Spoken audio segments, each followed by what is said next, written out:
Okay, now we're going to start problem number 7. So this one, we have a radical equation, and so to solve radical equations, we're going to need to isolate the radical. So what I'm going to do is I am going to add the cube root of 2z plus 2 to both sides of the equation, which in effect will just move the cube root of 2z plus 2 to the other side of the equation. And I will get the cube root of 7 minus 6z is equal to the cube root of 2z plus 2. So now to get rid of the radical, the opposite of cube rooting something is to cube it. So I'm going to cube both sides. And then in effect, the cubed and the cube root undo each other over here, and I get 7 minus 6z is equal to, and over here again, cube and the cube root undo it on that side too, so that's really nice. And I just get 2z plus 2. So then I'm going to add 6z to both sides, because negative 6z is less than 2z, and you want to get rid of the one that is smaller. So bring everything, all the z's over to one side, and you get 7 is equal to 8z plus 2. Subtract the 2 from both sides, and I will get 5 is equal to 8z. And then the z and the 8 are multiplied, so divide both sides by 8, and you get 5 over 8 equals z, and that will be your answer, 5/8. Okay. Problem number 8, the radical is already isolated, so all you have to do is cube both sides, and you get 4x minus 7. The cube and the cube root undo each other, and then 2 cubed is equal to 8. So I'm going to add 7, and I get 4x is equal to 15, and then divide both sides by 4. And you get x is equal to 15/4. And that is your answer for number 8. Now problem 9 is kind of a long problem, so I'm going to do it on a different sheet of paper. So I'll have the square root of 3x plus 15 plus 5 equals x plus 4. And I'm sorry, that's the square root. And so the first thing again that you have to do is isolate the radical. So I need to get rid of this plus 5 here. And so to undo the addition, I'm going to use subtraction. So I'm going to subtract 5 from both sides. And I'll get the square root of 3x plus 15 equals x minus 1. 4 minus 5 is negative 1. Now, I do have a square root here, and so now I am going to square both sides. Now, unlike the cube root, remember that when we're doing square roots, we always take the principal square root of a number. And so therefore, when we're doing square roots and we're going to square both sides, we will have to check these problems, because some of them will work and some of them won't work, because we are going to use only the principal square root. And so I'm going to square both sides, and I will get the square and the square root undo each other. 3x plus 15 is equal to, now over here I have x minus 1 squared. That does not mean square the x and square the minus 1. It means to multiply the x minus 1 times itself. So I'm going to have to FOIL it out. So copy down 3x plus 15, and then x times x is x squared. X times negative 1 is negative 1x. negative 1 times x, negative 1x, and negative 1 times negative 1 plus 1. So we're just going to FOIL that out and then combine our two like terms.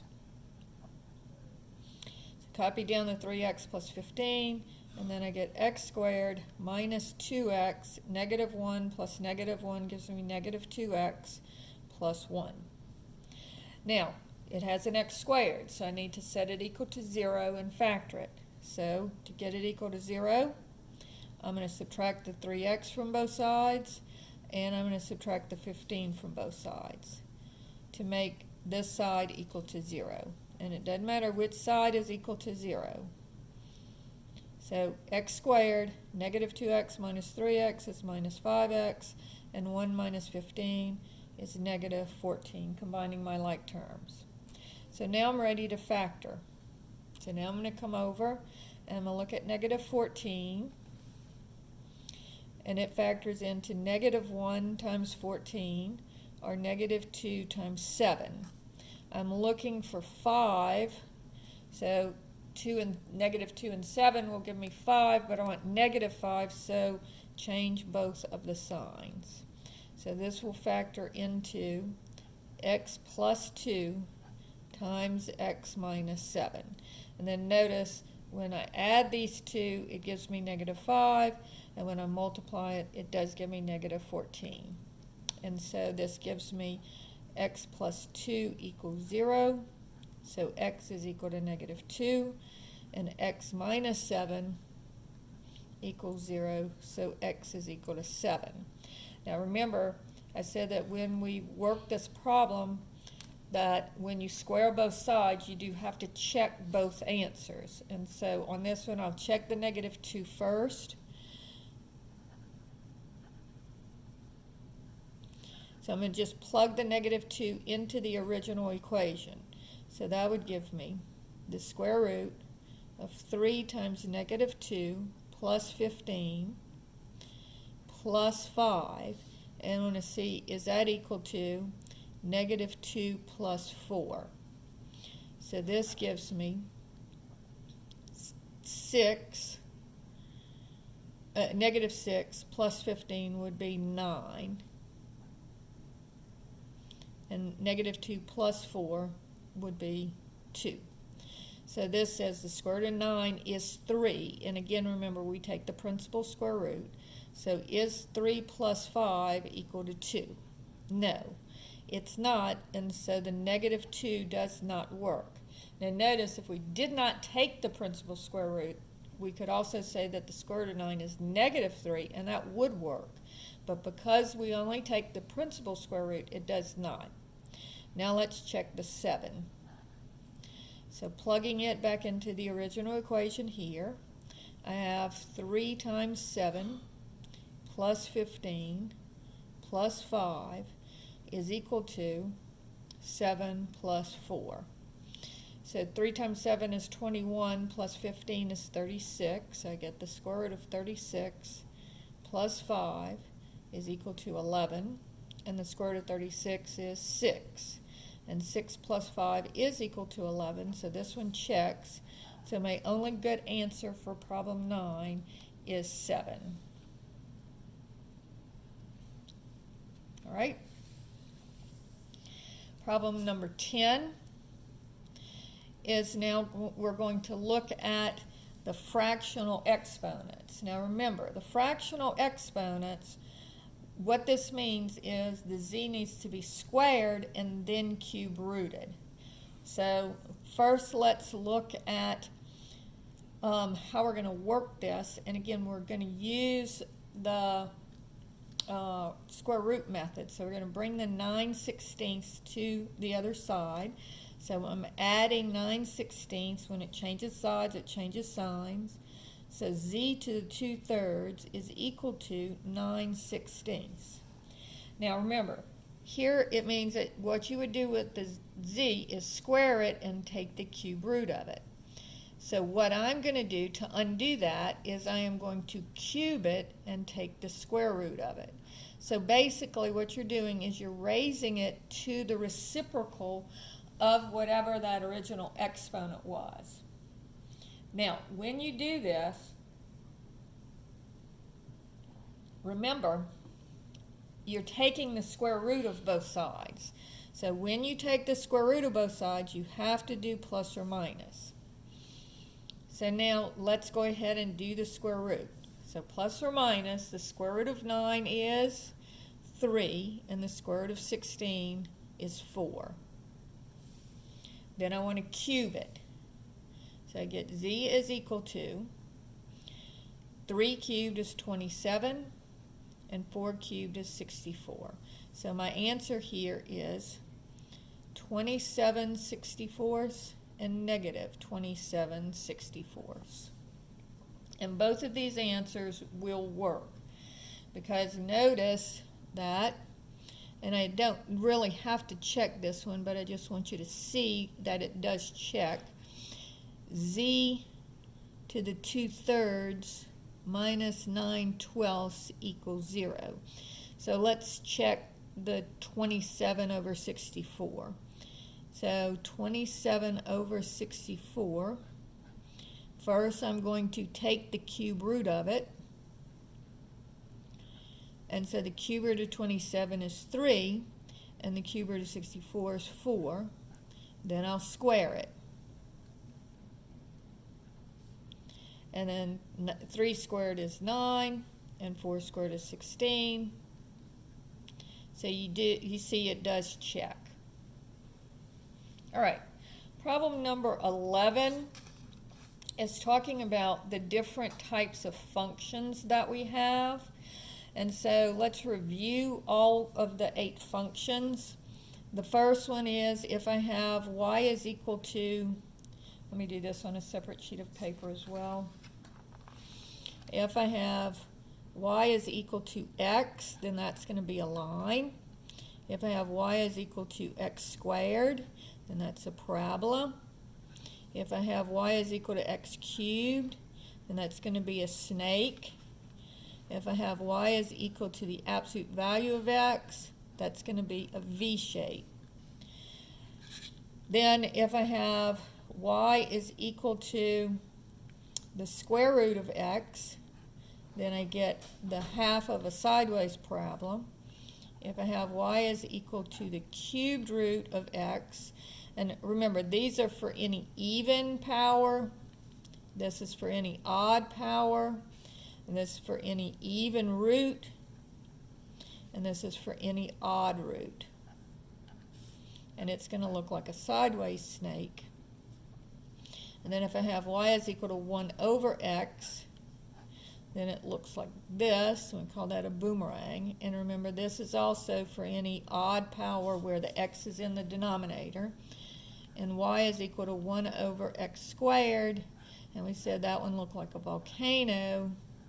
And this is for any even power where the x is in the denominator. And remember, these two, you have that vertical asymptote at 0 because remember, the denominator cannot be 0. So those are the 8 functions that you should have memorized. So on this one, it says identify the general shape of the graph. So you look at this, and this is going to be a snake because it's an x cubed. Remember, if it's x cubed, it looks like a snake. And then it's negative, so that means that the snake is going to be flipped about the x-axis. And so instead of being an increasing snake, it's going to be a decreasing snake. And so looking at the options that they give us, we can see that option D is your answer. And then it says, find 2 points on the graph of this function other than the origin. And so here you can pick any 2 points. I'm going to let x equal 1, and then I'm going to let x equal negative 1. So you can pick any value for x that you want, but in this case, it's very easy to let x equal 1 and then let x equal negative 1. So looking back at my original equation, I would have y is equal to negative 3/2 times 1 cubed. And 1 cubed is just 1, so that's negative 3/2 times 1, which would give me negative 3/2. So that's negative 1.5.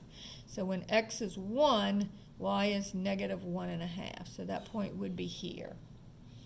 And then if I let x equal negative 1, I get negative 3/2 times negative 1 cubed. And negative 1 times negative 1 times negative 1. So you have 3 negatives. So these two would cancel. And then the third one would still be negative.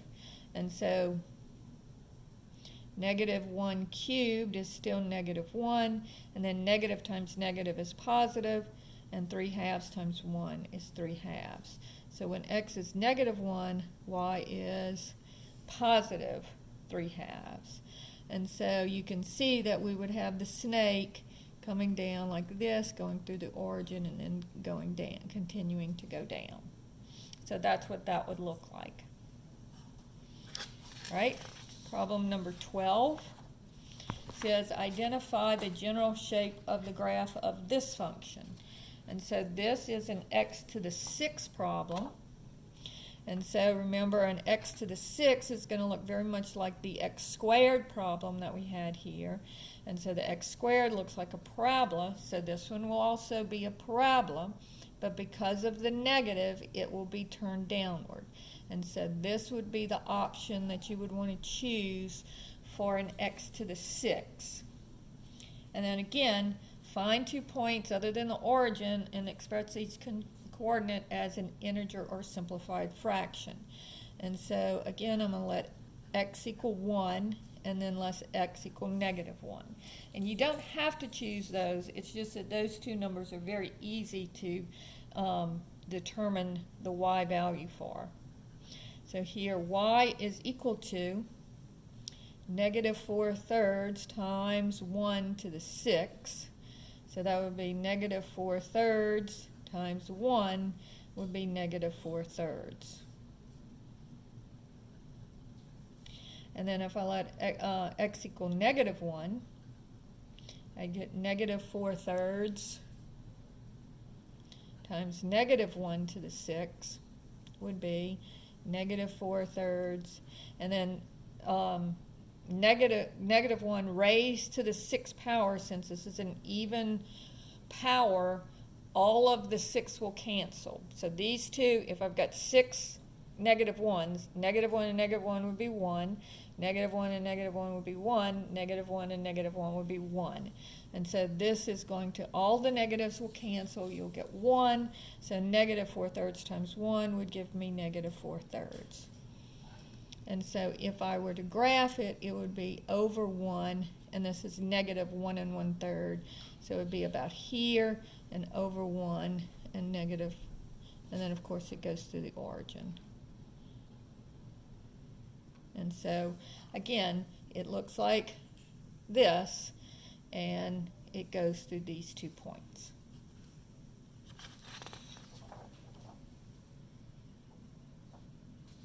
And here's the graph that they have for me to graph it on, but I made my own.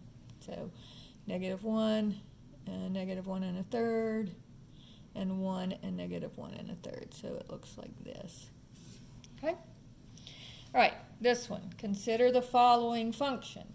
So this one is an absolute value. So looking at our original problems, the absolute value looks like a V-shaped. So looking here, and of course the negative makes it flip about the x-axis, and so this one would be the option that you're looking for. Now, the next part of it says, find 2 points on the graph of this function other than the origin and express each coordinate as an integer. And again, you can pick any values, but the easiest ones I feel to pick would be 1 and negative 1. So I'm going to let x equal 1 first. Now the function was, I'm going to write it here, u of x is equal to negative 9/4 times the absolute value of x. And so y here would be negative 9/4 times the absolute value of 1. And the absolute value of 1 is 1, so negative 9/4 times 1 would be negative 9/4. and that's about 2 1/4. So over here, go over 1 and down 2 1/4. Then I've got negative 9/4 times the absolute value of negative 1. And the absolute value of negative 1 is also 1. And so this again would be negative 9/4. And so over negative 1 down 2 1/4 would be here. And you see that you get that V shape just like we knew we would get. Okay? Problem number 14 was talking about the piecewise functions. So here, remember what this does is it splits the number line into two parts. So it says that if x is less than or equal to 1, we're going to use the top equation, and if x is greater than 1, we're going to use the bottom equation. And so here on step 1, it says evaluate the function at x equals 2. So where is 2? Well, it's over here to the right of 1 on the number line. And so to the right of 1, I'm going to use the bottom equation. So I'm just going to plug the 2 in for x on the bottom equation. So negative 1/3 times 2 minus 4. So that would be negative 2/3 minus 4 would give me negative 4 2/3. Now on the test, you can just write it as negative 4 2/3, whereas on Hawks, of course, if we're using the Hawks homework, just use your calculator and convert this. This would be 3 times 4 is 12 plus 2 is 14, negative 14/3. Right? Part B of this, or step 2, says evaluate this function at x equals 1. So 1 is our cutoff, so we need to look over here and see where is the equal sign. So when x is less than or equal to 1, so it's this little equal to part right here that tells you that we are going to use the top equation. So this one we use the bottom, but this one we're going to use the top. All right, so using the top equation, I'm going to plug 1 in for x. So this would be 3/4 times 1 plus 3. So that would be 3/4 plus 3 would be 3 3/4. So 3 3/4 is equal to 4 times 3 is 12 plus 3 is 15/4, or you can use your calculator. And then the last part says evaluate this function at x equals negative 2. So if x is equal to negative 2, we have 3/4 times negative 2 plus 3. And on this one too, we're going to use the top equation, because where is negative 2? It's on the number line, it's to the left of 1. And so this would give me negative 6/4 plus 3 would give me, if I make both of my denominators 4, this would give me negative 6/4 plus 12/4, which would be 6/4. And that reduces to 3/2.